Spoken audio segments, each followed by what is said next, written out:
Hello and welcome to this episode of Microchipz. And on the bench today, have you ever seen power supplies that look like this when you take your lid off your freshly bought International Jumbo or similar? Well, I know I have. I've seen some horrors.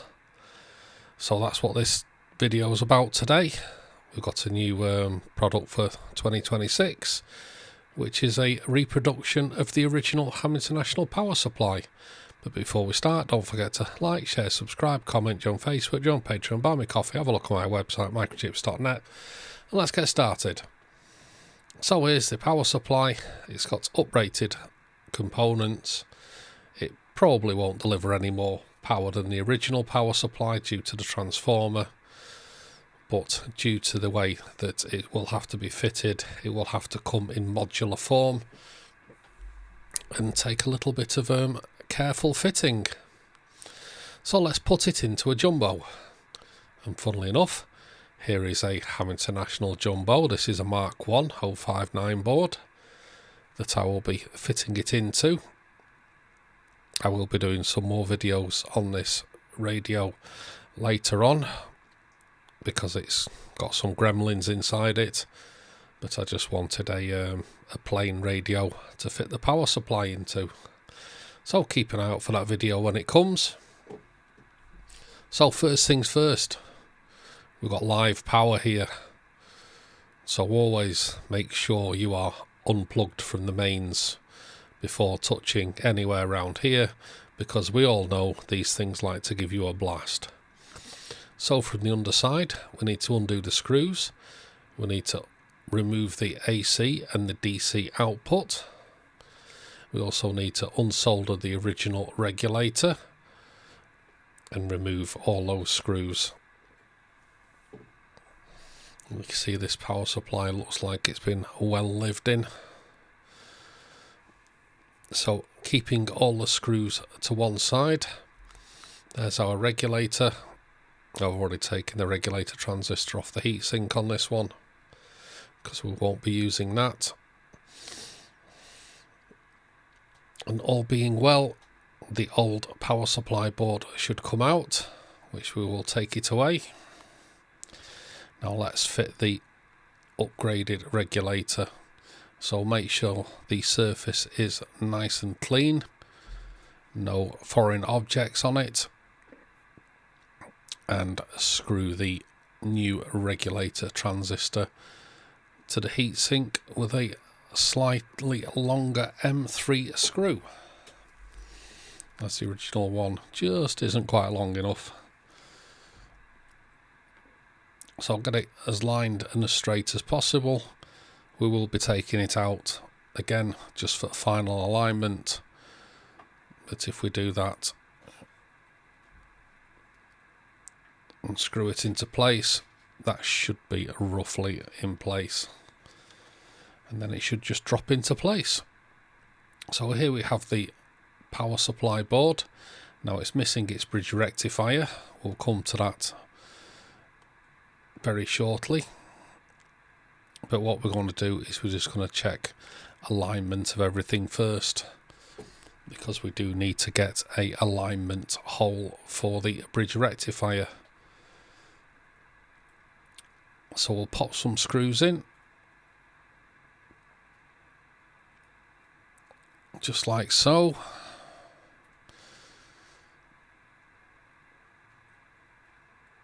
Like I say, these will probably have to come back out again depending on how you fit it.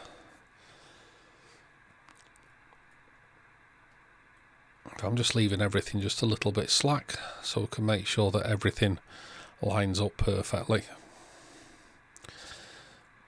So now we can offer up the regulator with the heatsink, and we can screw that into place. As you can see, everything lines up quite nicely.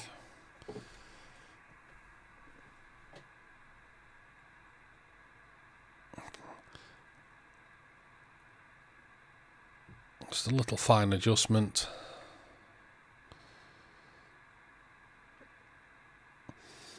Now what we can do is we can leave this a little bit slack just for final alignment, or we can screw it up tight. Either way should be fine.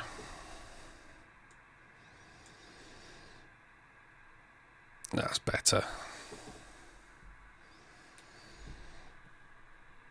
So we'll screw this into place.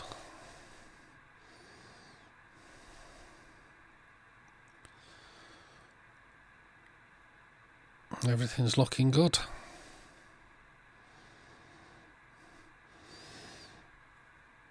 Now this power supply will be the one of two power supplies that will be available very soon.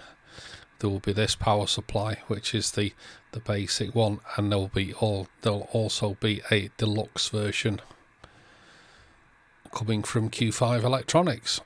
Now the bridge rectifier, you can see there's some markings on the front of it. Now there's two ways we can do this. We can either slot it in there and solder it in place, which will be absolutely fine. You can see there's some clear markings on the board as to the positive, negative and the AC inputs. So we can solder that straight onto the board, no problem. This bridge rectifier is completely overrated for this board, but I like to keep things as cool as possible, so we're going to mount it to the chassis. So what we need to do is keeping the legs as long as possible. We offer it to the board and then we bend it over just like so. Now you can see it's getting very close to those RF power controls. If you're on a Mark II with a 121 board, this won't be a problem, but because this is a Mark I with the 059 board, it has these controls which do get very close. And there's our legs bent over quite nicely. So now we need to mark out a hole, or should we say mark out a place for the hole. So we'll just put a little mark with a Sharpie. There we go, that's where we need to drill. So using a 3.5mm drill bit, we're going to drill a hole, but first we're going to take the power supply out because we don't want to slip and damage our lovely new power supply. If you were fitting the bridge rectifier straight onto the board, you don't have to worry about this step. Now, I didn't remove the power VR first because I'm going to show you how close it actually gets. So if you are doing this to this model of radio, I strongly suggest that you remove the power VR before drilling,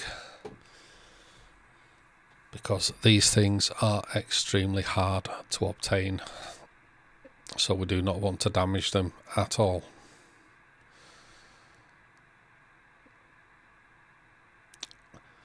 So I've just moved some wires out of the way, so we should all be good. Now it will miss it, but it's going to be very tight. So I'm just using a step cutter. Obviously if you're using a drill, it can slip straight through and it will hit that power VR.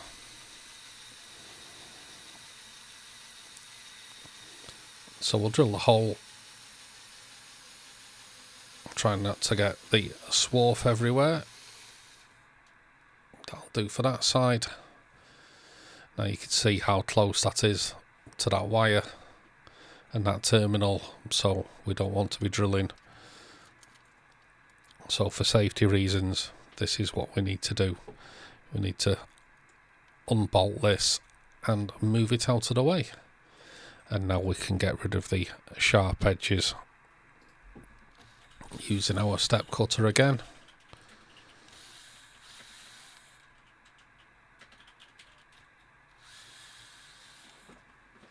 And once we've got rid of the sharp edges, just like that, we can now reassemble.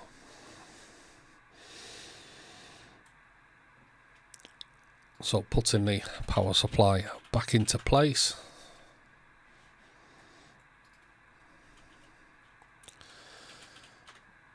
put the screws in loosely first and then tighten up when everything is nicely aligned. And don't forget the wire clip like I just did then. Keeps the AC wires nice and tidy.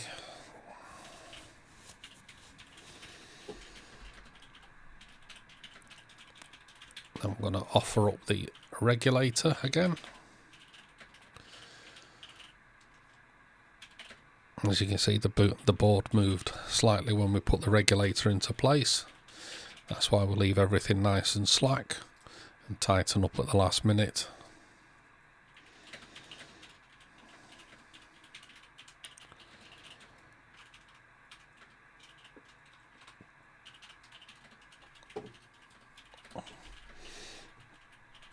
Now we can tighten everything up into place.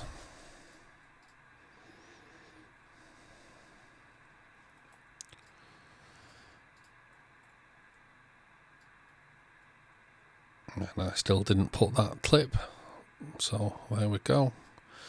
We'll put that back into place.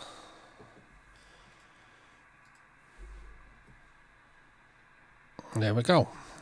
So that's the first part mounted. Now to aid heat transfer, we're just going to add a little bit of thermal compound. It's not necessary, but I like to put some on anyway. And then we'll slide the bridge rectifier into place. And if everything has gone well, we can put our M3 screw with a washer and tighten it up on the other side, just like so. And now we can refit the power VR back into place. Everything's nice and tight, everything's nicely bolted down. Now we can go for wiring up.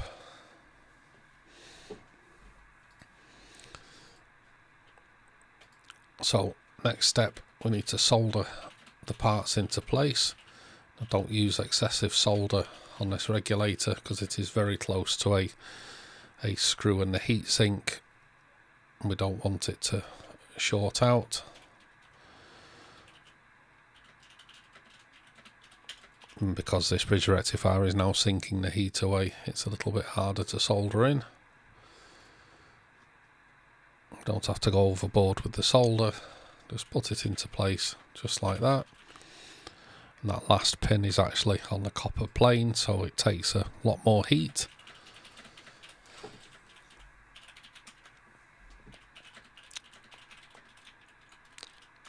So we've got the DC wires out of the way.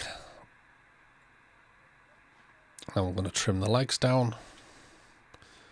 So using your favourite cutters, just trim the legs. And as you can see, that pin is quite close to there. So what I would do is use a multimeter just to make sure that it's not shorting out. So now the AC wires need to be soldered into place. Doesn't matter which way round they go, because it's AC. So what we'll do is we'll get some solder on them, and then we will heat them up and hold them with our pliers just so they stand up correctly.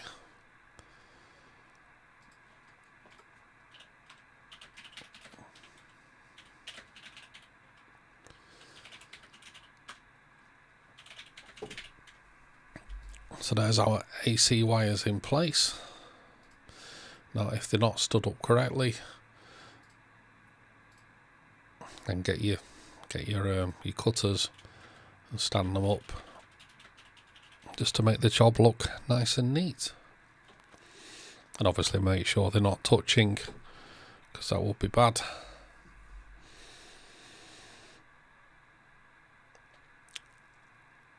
Now we haven't connected the DC wires up yet because we just want to check the output of the power supply. So now we're going to plug it in. We've got our voltage meter Now remember, there's live electricity on that main switch, so do remember to unplug it once you've done this. So using our multimeter and a screwdriver into the adjustment, we'll bring this down to around 13.8. There we go.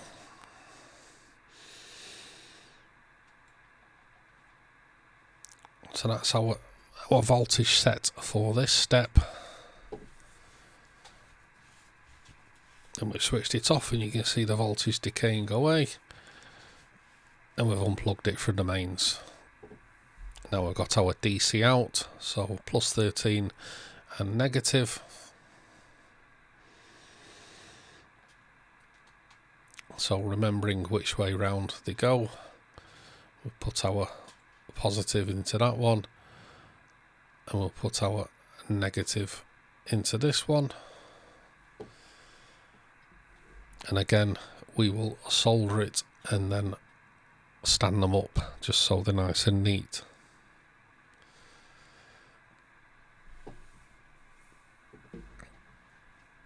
Obviously we need to use pliers on this because it's getting quite warm.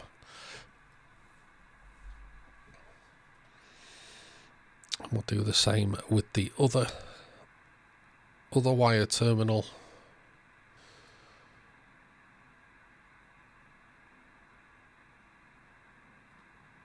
Just trying to get the iron in there, get it warm, and then we'll get our pliers.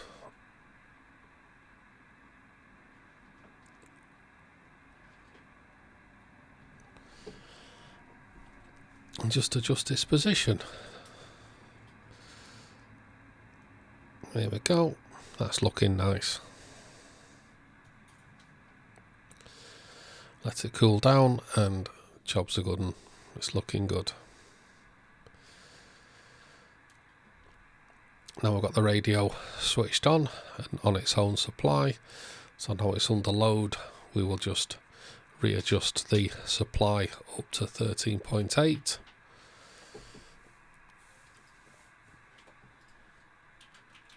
Got some good regulation there from transmit and receive. And there we go. That's our power supply installed.